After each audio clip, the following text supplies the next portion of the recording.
अस्सलाम वालेकुम नाज़रीन, ज़राई प्रोग्राम ज़राअतनामा के साथ आपकी मेज़बान शमाली हाज़िर खिदमत है। हमारा आज का प्रोग्राम कपास की कामयाब काश्त से मुतल्लिक है।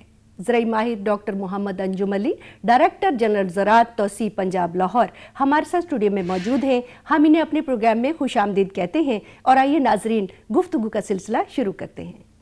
डॉक्टर साहब, कपास की कामयाब काश्त के लिए मौजू वक्त कौन सा है और कपास की काश्त के लिए ज़मीन की तैयारी और इंतखाब कैसे किया जाए? कपास इस वक्त इसकी बिजाई शुरू हो गई है और यही इसका मौजू तरीन वक्त है।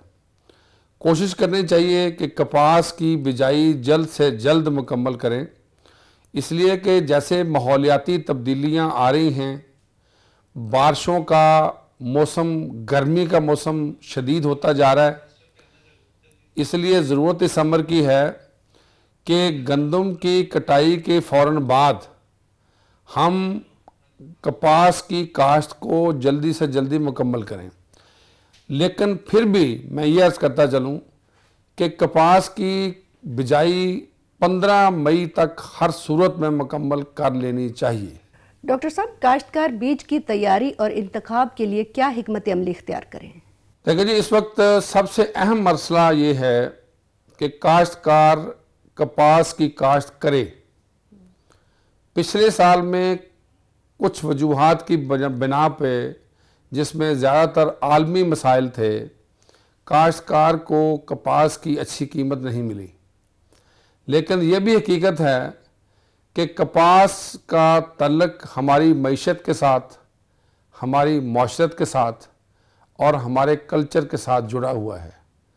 कपास के बीज के इंतखाब से लेके कपड़े की सिलाई तक इसमें करोड़ों लोग काम करते हैं। तमाम लोगों की रोज़ी इसी कपास के साथ है। अगर हम कपास को ज़्यादा से ज़्यादा रकबे पर काश्त करेंगे तो उससे गाँव की हद तक ना सिर्फ हमारे काश्तकारों का भला होगा, बल्कि इससे जो गैर काश्तकार तबका गाँव में आबाद है उसको भी अच्छा रोज़गार मिलेगा। इसलिए मेरी गुजारिश होगी कि काश्तकार भाई इस बात पे आएँ कि वो अपने मुनाफे को फ़ी एकड़ पैदावार बढ़ा के हासिल करें, और इसके लिए ज़रूरी है कि काश्तकार सही बीज का इंतखाब करे जिसका उगाव कम अज़ कम 75% से ज़्यादा हो। उसका बड़ा आसान तरीका है, काश्तकार भाई एक बोरी के ऊपर गीला करके 100 दाने कपास के बीज के डाल दें, उसको ढक दें और कुछ अर्सा बाद देखेंगे कि उसमें कितने दाने उग गए हैं। उनकी अगर जर्मिनेशन को काउंट करते जाएं तो अगर उनमें से 75 से ज़्यादा दाने उग जाएं तो इसका मतलब हुआ कि वो बीज काश्त के काबिल है। उस बीज का इंतखाब करें। पिछले सालों के तजर्बे से ये बात बहुत अयां है कि शदीद गर्मी की सूरत में फसल के इब्तदाई मरले के ऊपर रस चूसने वाले कीड़ों का हमला होता है। इसलिए ज़रूरी है कि काश्तकार बीज का इंतखाब बेहतर का करे जिसका उगाव बेहतर हो। इसको जहर ज़रूर लगा के काश्त करें। जहर लगाने के तरीक़ाकार काश्तकार भाई जानते हैं। कोई भी सिफारिश करदा जहर 1.5 से 2 ग्राम फ़ी 1 किलोग्राम के हिसाब से ज़रूर इस्तेमाल करें। बुर उतार के काश्त करें और ये ज़हन में रहे कि हमने इतना बीज डालना है कि जिससे हम कम अज़ कम 20,000 पौधे हासिल करें। कम अज़ कम 20,000 पौधे मैं इसलिए कह रहा हूँ कि इस वक्त माहौलियाती तब्दीलियों की वजह से काश्तकार को छिदराई करनी पड़ जाएगी, वायरस का हमला हो सकता है, हमारे कीड़े मकोड़ों का हमला होने की वजह से कुछ पौधे ज़ाया हो सकते हैं। तो इसलिए जो टारगेट रखे काश्तकार भाई वो कम अज़ कम 20,000 पौधे का रख के उस हिसाब से देखें कि अगर वो कम रोईदगी वाला बीज इस्तेमाल कर रहा है तो बीज की शरह ज़्यादा कर ले, ताकि हम आम तौर पे उतरे हुए बीज की 6 किलो की सिफारिश करते हैं। तो इसका बीज इजाफा करने से काश्तकार अपने पौधे ज़रूर हासिल कर लेगा। तो इसलिए टारगेट होना चाहिए कि मैंने 20,000 पौधे हासिल करने हैं और 20,000 पौधों के लिए जितना बीज चाहिए उसकी रोईदगी देखने के बाद, उसकी जर्मिनेशन देखने के बाद उसको काश्त करें। लेकिन ये भी याद रहे कि सिर्फ अच्छे बीज की रोईदगी ही अच्छे उगाव की जमानत नहीं होती। उसके लिए ज़रूरी है कि आपका खेत बेहतर तैयार हो। इसे हम आमतौर पर फाइन सीड बेड प्रेपरेशन कहते हैं।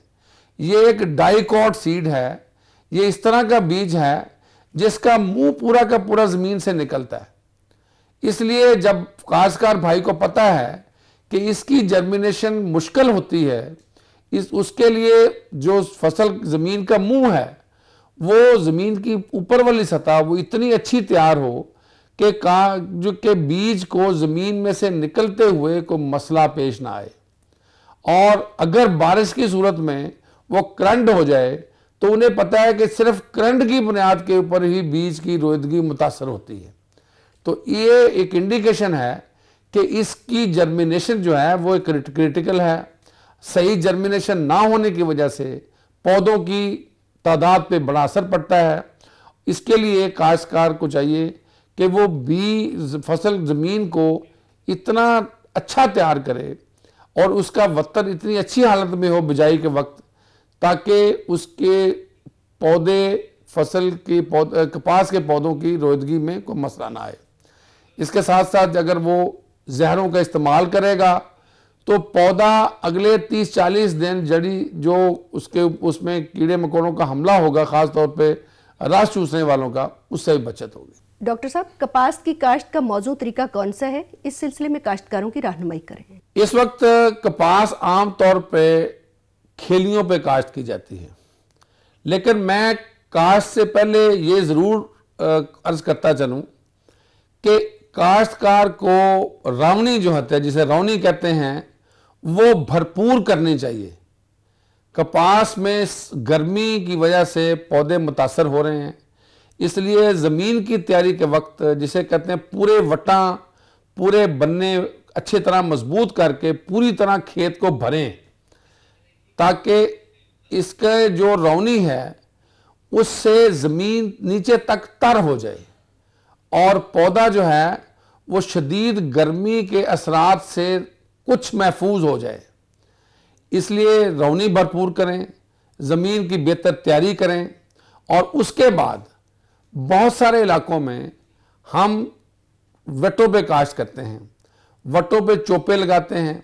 वो तरीकाकार अच्छी उगाव के लिए भी बहुत अच्छा है, लेकिन अगर कहीं पे पानी के मसाइल हों तो वहाँ पे वो काश्तकार फ्लैट सोइंग भी कर सकता है। लेकिन फ्लैट सोइंग के बाद ये याद रहे कि उसको वटों पे कन्वर्ट कर दे कुछ अर्सा बाद, जब उगाव मुकम्मल हो जाए और पट्टी चढ़ाने का टाइम हो, ताकि वो फिर बेड में कन्वर्ट हो जाए। उससे ये फ़र्क पड़ेगा कि अगर शुरू पे वो वटों पे काश्त करेगा तो वटों पे पानी की फ्रीक्वेंसी बढ़ जाती है, पानी तो कम लगता है, लेकिन इब्तदाई मरले पे नंबर ऑफ इरिगेशन या पानियों की तादाद बढ़ जाती है।